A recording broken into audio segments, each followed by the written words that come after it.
I'm Joanna Coles, and this is... You're going to make me do this again? I am going to make you do it again, Michael Wolff. Inside Trump's head. Where Trump's chronicler, Michael Wolff, who's written not one, not two, but 4 books on Donald Trump, and me, from the Daily Beast, go to a very deep, dark place, damp place too, inside Trump's head.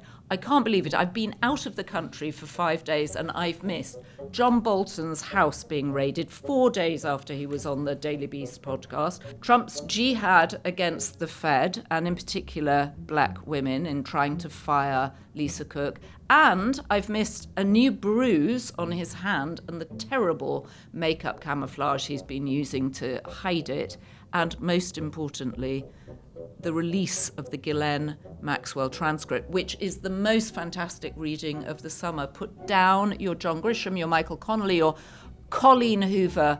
This is the book, or this is the transcript. I'm already referring it to as a thriller that you want to read. It's actually called a proffer. A proffer? I know. What even is a proffer? They keep saying this is the proffer. Well, it's a proffer. You're offering something. And in fact, you're offering information, but in fact, in this, she is offering something more, something specifically to Donald Trump. It should be called not the proffer or the deposition, but perhaps the gift. The gift. All right. Well, we have no time to waste. Or the grift, of course. Michael, what are you hearing about Donald Trump's health? I did notice the extra bruise and the photograph that the White House put off, the official photograph they put out with him and the South Korean premier, and they'd cut him off at the ankle so we couldn't see his ankle spilling over. Well, the only thing that I'm hearing about his health is everyone is irritated that people are focusing on his health. The people around him. Because, and actually this makes some sense, what they see is Donald Trump always moving ahead, a man who doesn't stop, inexhaustible. Inexhaustible. Well, he feels inexhaustible. But he doesn't... On the other hand, they acknowledge one day he will just go over. They say that? Yeah.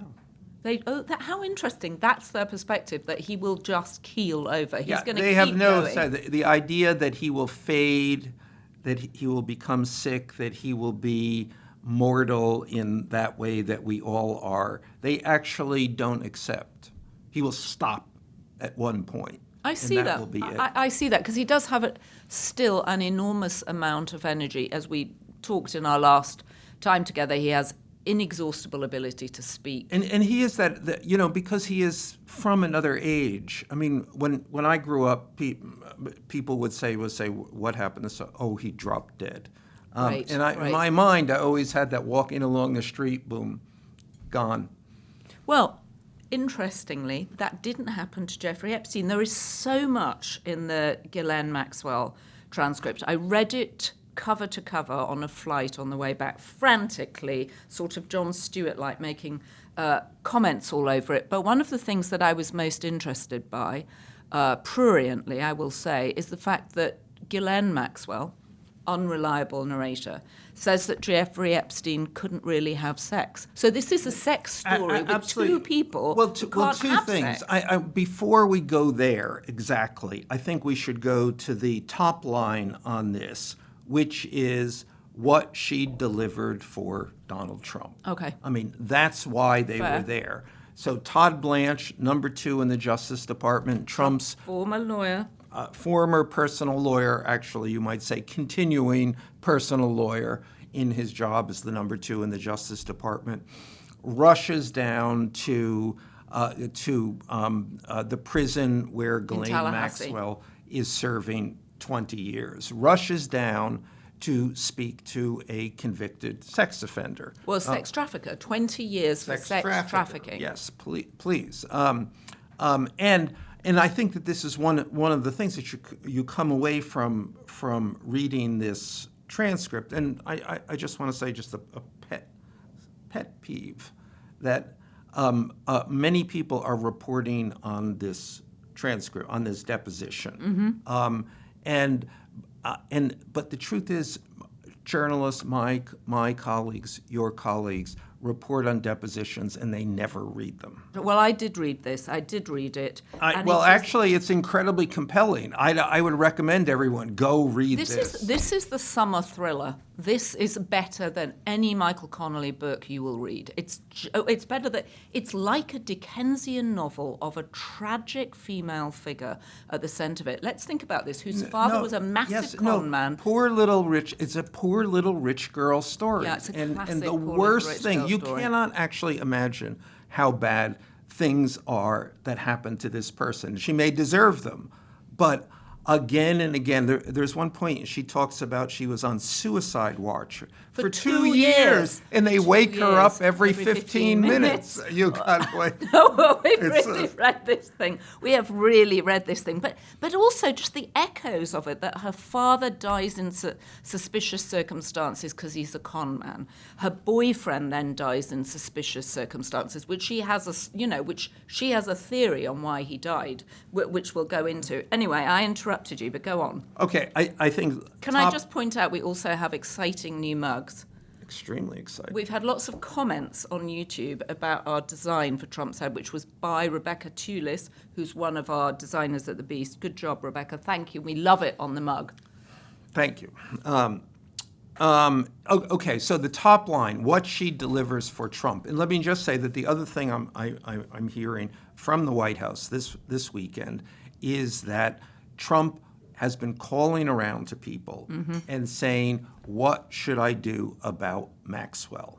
Now, to interpret that means he knows what he should do and probably or has already decided what to do. So when people are asked that question, they respond, you should definitely give her a pardon. Now, let's get to why he should give her a pardon, because she delivered. She absolutely delivered. She totally delivered. So I might have to do a bit of reading. She went down. I might do a dramatic reenactment. Okay, I'm counting on it. For it? Yeah. So she did basically three things for Trump. I mean, she said, I never saw him do anything inappropriate. Never. But even more importantly, then she went on to say, well, he's such a great guy. Right. And amazing journey that he got to be president. Everything. I mean, just this is a monument, an American monument, which is exactly what Trump wants. Even Trump's friends don't think he's never done anything inappropriate. I would like to stop you there and do a quick dramatic reenactment. We do have similar accents, not entirely the same, and I noticed that she was doing that thing that people do where they drop their voice and they speak slowly. So I'm going to do that for effect here. So Todd Blanche says, what did you observe as far as President Trump and his relationship with you or Mr. Epstein? Ghislaine. Well, I just want to say for my relationship with President Trump, relationship's a big word, but I want to say that I met him, or I believe I may have, because of my father in the 90s. And I just want to say I admire his extraordinary achievement in becoming president now, and I like him and have always liked him. And so that is the sum and the substance of my entire relationship with him. Well, as I say, she delivered. She delivered, and she also delivered something else, that actually might be, Trump likes a compliment and he likes flattery, of course. But if that also can put money in his pocket, that's the ultimate. I think I know what you're talking about. And she says that, okay, brief recap. This all began, Ghislaine's presence at this moment, because the Wall Street Journal publishes a birthday greeting Trump has theoretically sent Jeffrey Epstein on the occasion of his 50th birthday in 1993. As soon as the Wall Street Journal published this story, two things happened. First thing, Donald Trump sued Rupert Murdoch, who owns the Wall Street Journal, and the Wall Street Journal, saying this was completely untrue. For $10 billion, right? Yes, of $10 billion, of course. And then the second thing that happened is that within the White House, they understood this to be a leak from the Maxwell camp, a shot across the bow, and Trump's lawyer, the number 2 in the Justice Department, Todd Blanche, rushes down to Florida to interview her. She says, now, I never saw a birthday greeting from Donald Trump. And just remember, she was the one who organized this birthday book. Okay, hold please. Dramatic reading, a dramatic reenactment. So Ghislaine talks about, I'm just going to do a little bit, just to set it up. So my mum did a birthday book for my father at his 60th. And when Epstein would talk about his 50th, and he said, I don't know what I'm going to do. I just want to interrupt to say that they did release the audio from Ghislaine, but Joanna is much better. Thank you. I did listen to some of the audio, and I said, well, there are some nice things. There are nice things. My mum did this book for my dad, and he said, I love that idea. Classic man, no idea what to do for his birthday. So she calls people to get them, and then Todd Blanche, and this is very early on in the interview process too. For anybody interested, it's page 179, this comes up, in the first day, right? So they get straight to it. He says, do you think the articles, do you remember seeing that book or any portion of the letters in your discovery in New York? And she goes, oh, in my discovery, President Trump, there was nothing from President Trump. I'm just going to repeat that. There was nothing from President Trump. So that's my dramatic. Yeah, no. I mean, this is a gift, incredible gift, which now I'm sure leaves the Wall Street Journal and even Rupert Murdoch quaking a bit. I mean, they have now lost a pillar of their defense. Except that the Oversight Committee, led by James Comer, have subpoenaed the birthday book. So won't it be in there? Well, I'm sure it. Oh, good. That's a good point. So, good point. Thank you. I'll take it. Very good. All right. Yes. So it may be if they get this. Yes. Right. This should be required reading for every law student too, because a deposition, basically people can say what they like, right? She has an incredible drive-by here about the paternity of a child, which we should also come to. We will. And again, this issue of depositions in this entire Epstein story. Yeah. And one of the reasons it is there is no resolution, quite the opposite, in any aspect of this story is because it is a story all by depositions. Depositions are by nature an incredibly one-sided account. As a matter of fact, they can be basically anything. And you are, the media is protected from publishing anything that is said in a deposition. So we have these untrustworthy versions of this whole story compounded again and again and again. And obviously, Ghislaine is now adding to this. This is her deposition, entirely one-sided. Her defense. I mean, the only thing that's two-sided is that she has clearly understands the advantage in agreeing with Donald Trump. Right, and there are all sorts of clues. I mean, I was just incredibly interested by the money thing. So on the first day, and then also we have the number 2 in the Justice Department, who is unbelievably obsequious to someone who has been convicted for 20 years for sex trafficking. I mean, he's basically like, no, we don't have to, don't worry. I mean, she's so vague about dates. I mean, this is a total Tea Party. Right. I mean, you can see them.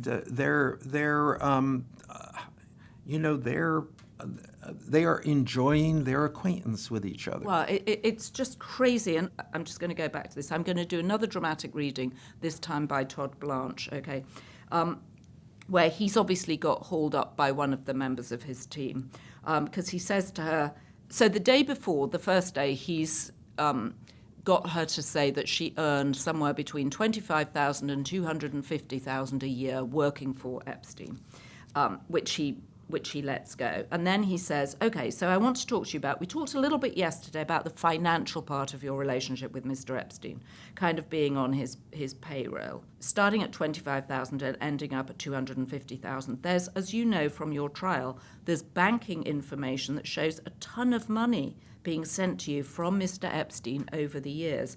And I think totaling something like $30 million. Something like this. Why was the money sent to you? And she says, well, I believe, I don't have a full recollection. I'm not even sure, I ever saw what they accused me of, but my belief is the money also contained money that was for a helicopter that I never owned and was never mine. I mean, what are you talking about? And then it goes on in incredible detail about the fact she can't remember. Okay.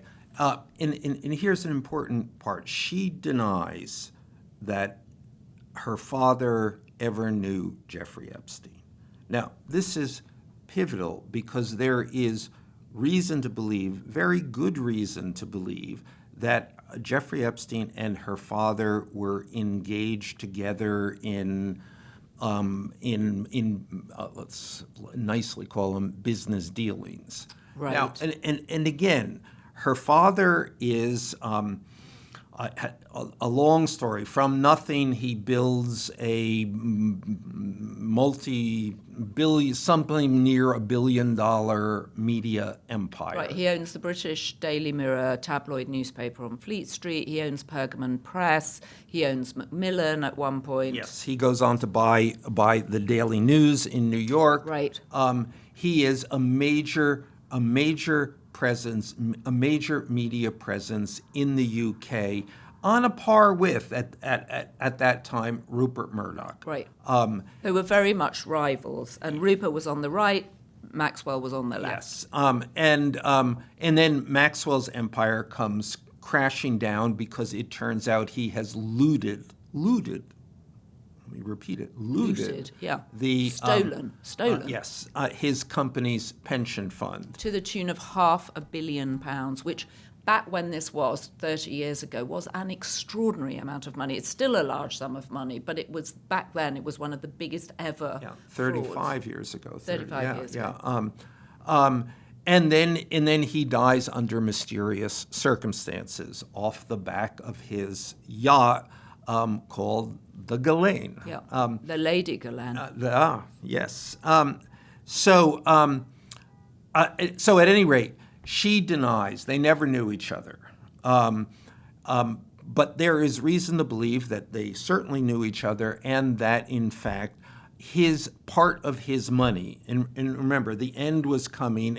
He saw the end. Right, Everybody, he could see the money everybody knew it was coming, and whatever money he had left would be taken from him. Right. The theory is that he took an amount of this money and offloaded it to Jeffrey Epstein. Right. And okay. So therefore, the $30 million, the money that went from Jeffrey Epstein to Ghislaine Maxwell, the theory is, let's emphasize the theory here, that Maxwell gave Epstein some money to look after Ghislaine. And he returned this in the form of a house. He bought her a house, a townhouse in New York, for instance. But $30 million would explain a significant part of the $30 million. Right, and Todd Blanche says, there was, for example, you got $5 million in 2002. I mean, the obfuscating, and also the idea that he would ask you what you got paid by Jeffrey Epstein, and she would say, up to $250,000, and forget to mention the $30 million is remarkable. Remarkable. So, and again, and this goes to the nature of depositions, but it also goes to the nature of this story, that unreliable narrators are at every point in this story. Well, and then there's another unreliable narrator here in Virginia Giuffre, right, who's got her memoir coming out. Another thing I missed, the memoir, her publishers announced, Knopf, that they would be bringing out her memoir in November, called, I think, Nobody's Girl. And now her family are saying this isn't actually the book that she would wanted to have told people. Right. Well, it's very confusing whose memoir this is. Virginia Giuffre is dead. She committed suicide. Another tragic figure in the center of all this. Completely tragic. And she has a collaborator or ghostwriter. So Amy Wallace. This seems to become her book, and her in her relationship with the publisher, the New York publisher Knopf, which is interesting in itself. You know, one of the historically the most estimable publishers in New York. And her family is saying, no, that's not the story she wanted to tell. So again, we have this, okay, who's reliable here? But in addition, it's a very important point, and certainly Ghislaine takes this on in her account. Although Virginia Giuffre's name is redacted, right? But it's clear she's talking about. It is very clear who is here, and Virginia Giuffre, a fascinating figure in this, because in essence, much of the Epstein story rests on her, which is to say the central idea that Jeffrey Epstein was supplying girls to very powerful men and probably blackmailing them. I mean, this is from her account. Really nobody else. And she has always been a problematic figure in this. Mm-hmm. I mean, she isn't used any of the trials. She is not used, her testimony is not used because it's been troubling to a lot of people, and there's been gaps in it, of her claiming Al and Tipper Gore were on the plane and on the island, which apparently is utterly untrue. And then her own personal problems. I mean, again, and it's not to say that we know what's right or not here. We just know that she is yet another person in the telling of this tale, mm-hmm. in which you have reason to ask a lot of questions. One of the things that's also interesting about the book is the massage culture that she talks about, and the deposition. Sorry, I'm treating it as if it's a book. The deposition is her discussing Jeffrey Epstein's obsession with getting massages, his testosterone treatments. Well, even step before because the one thing that jumped out on me is that she says both that Jeffrey Epstein has a heart condition, so he can't have sex. Right. And then she adds, and she has a condition unspecified, so she can't have sex. So in the biggest sex scandal of the age, the two central protagonists can't, according to this account, have sex. So I wish we had a medical expert here, because she does talk about the fact that once once Epstein, as if I know him, that she does talk about Epstein taking testosterone, which she thinks leads to him needing more and more massages. And at his peak, he was having 3 massages a day, leading to 3 happy endings, I think we can say. And just let me interject there that throughout this deposition, she calls him Epstein. So this is a person who she knew well for almost 25 years. Theoretically, she called him by his first name during that time. Right. Well, she's clearly trying to distance herself, exactly. Right? But if you have a heart problem and you're having 3 happy endings a day, isn't the danger point the happy ending? Isn't the climax the bit where the heart's under most stress? Are you asking me? Well, I'm just asking you as a guy whether or not you know this stuff, because I don't understand what the difference is between having a happy ending and having sex in terms of the pressure on the heart. Again, I hope this is a rhetorical question, because okay. Because what, you I don't know. Okay, so we need to investigate. Neither of them could have sex, which reminded... But then there is the testosterone thing, in which she says he starts taking testosterone, at some point, and his personality changes. Right, he becomes mean, she And says. in her account, basically, pre-testosterone, he had a lot of massages, often from men or older women. They are not sexual in nature, is the implication of what she's saying. Well, and she also says that she was always looking for masseurs because she was a dangerous sports addict, and if she hadn't had lots of massages, she claims she would have been lame. No, well, this whole idea of massages being at the center of your life, that is what life is for, to the quest for a massage, a better and better massage. And she spends a lot of time talking about that was her job, to recruit new masseuses. Right, because Epstein wanted novelty. Yes, which was one of her arguments. Yes, he wanted novelty, but I assume he wanted this was a connoisseur's quest also for the perfect massage. Well, and I do think that massage therapy has become one of those things that people who are obsessed with longevity are obsessed by, right? Often, I know several people who, they like to play tennis every day and then they have an hour's massage. It's just what they do. Yes, I know none of those people. So, I have heard tell, and these are all. This is a preoccupation of the rich, obviously. Yeah, because massages are expensive. They're expensive, and you have to have the time, and I suppose you have to have a place to do it. It is this whole. It's this whole part of this spa culture. It's White Lotus. It's White Lotus. Is Donald Trump a massage person? Does Donald Trump get massages? Well, that is there is a question. That question might unlock a lot of this mystery. He doesn't look like he gets massages. He never talks about getting. Well, a he doesn't massage. seem like a person you would touch. And matter of fact, I have an interesting story here. There was a person who worked on The Apprentice for many years, the sound man, who Trump came to be very dependent on, and so dependent on that he paid for the tuition of the sound man's kid to go to private school in New York. Wow.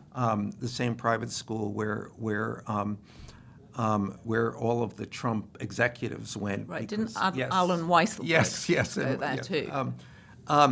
But this person described it to me. First thing, the disconcerting thing that when if you know anything about when you're wiring someone, putting a mic up, you usually come up through the bottom of a shirt.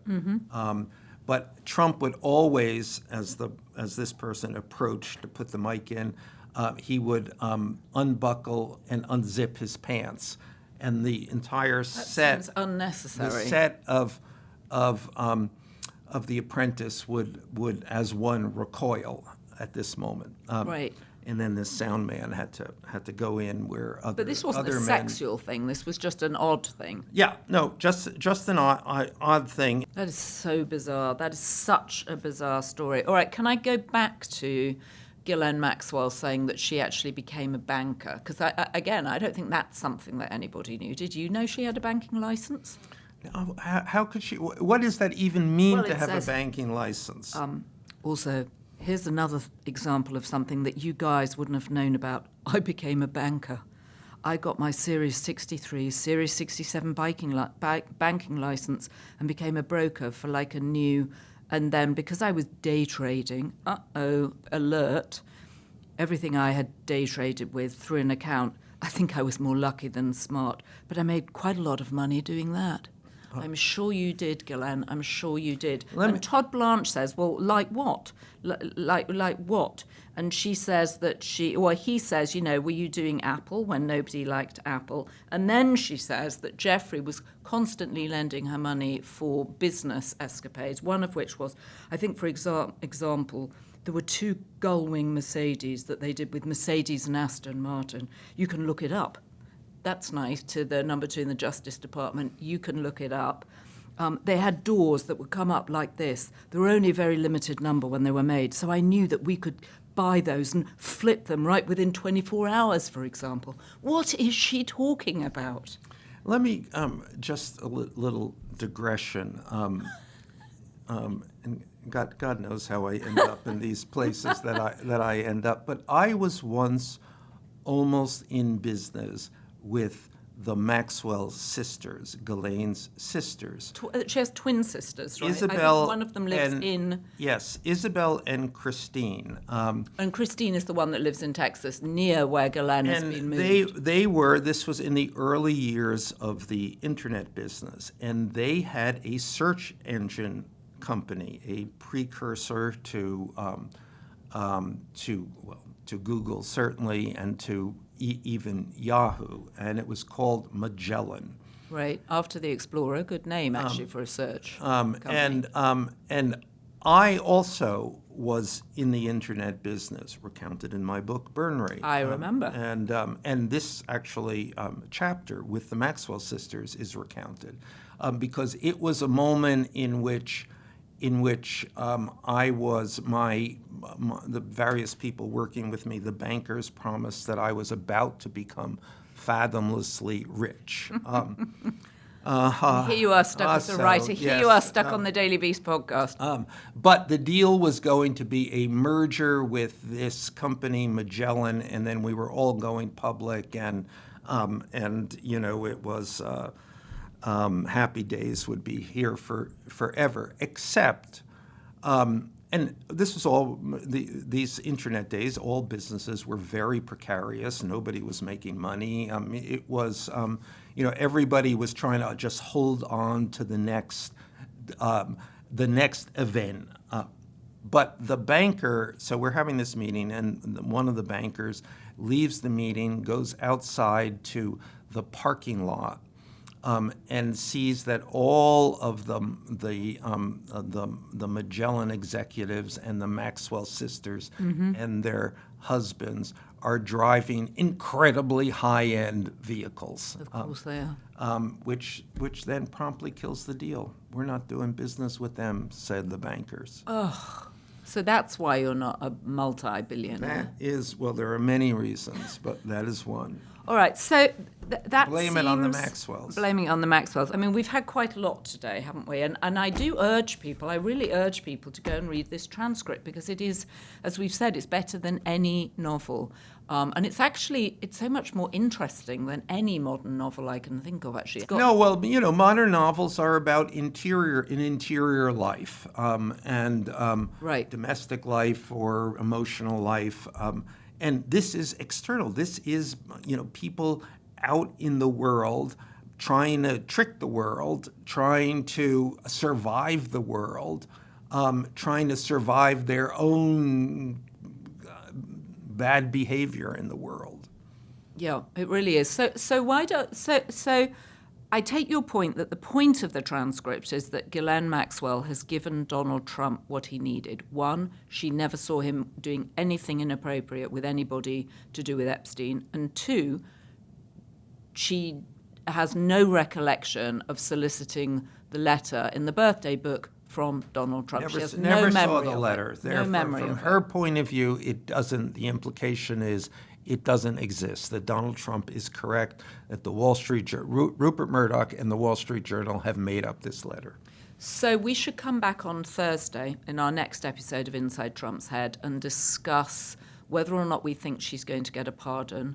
And Donald Trump has pardoned way more people already in the first 6 months of his presidency than any of the presidents, the most recent presidents. And we should talk about the kind of people he pardons. Right, January the 6th. Yeah, all right, so let's come back and talk about the pardon culture on Thursday. Great. And then we will also take comments from people because there have been a lot, not least, why is our backdrop looking creased? And it is a very good question because I think it was made in the wrong fabric. And we are going to be addressing that. Hopefully we'll have our new one by Thursday.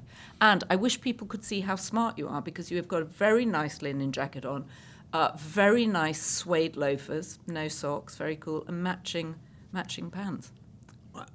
Thank you. I should be complimenting No, you. you don't need shouldn't to. Don't need to. It's all good. But I just wanted people to have some background. Have we covered everything? The thing that we did not cover, but I think it's worth pointing out, is that we were number 5 in news podcasts this past week. On Apple, and we the Daily Beast podcast, which you've been instrumental in helping us with, broke the YouTube top 100. So congratulations. Congratulations to you. Thank you. Thank you all for making it possible. Don't forget to share this episode with your friends, with your enemies, with Trump's friends, with Trump's enemies. And you can subscribe to the Daily Beast for minute-by-minute details on how much makeup is he putting on those bruises. I mean, he really is going to have very messy hands because he's got makeup on both hands now. And then there was a moment where he realized the makeup wasn't blending in. I can, White House, if anybody's listening, I can help you with the blending in of the makeup on the skin. He sort of sat like this so that you couldn't see it. He does his own makeup. He does his own makeup. Okay, well another point, that he doesn't like people touching him. So I don't know about the massages, but I think we ought to call the White House and ask them. Yes. And ask them. What are we asking him? Does he like massages? Does he get a massage? How often? Who gives them? How much does he pay? On it. All right. If you have been, thank you for joining us. Thank you to our production team, Devon Rogerino, Anna von Ursen, and our editor, Jessie Millwood. And as our First Lady always implores us to do, be beast.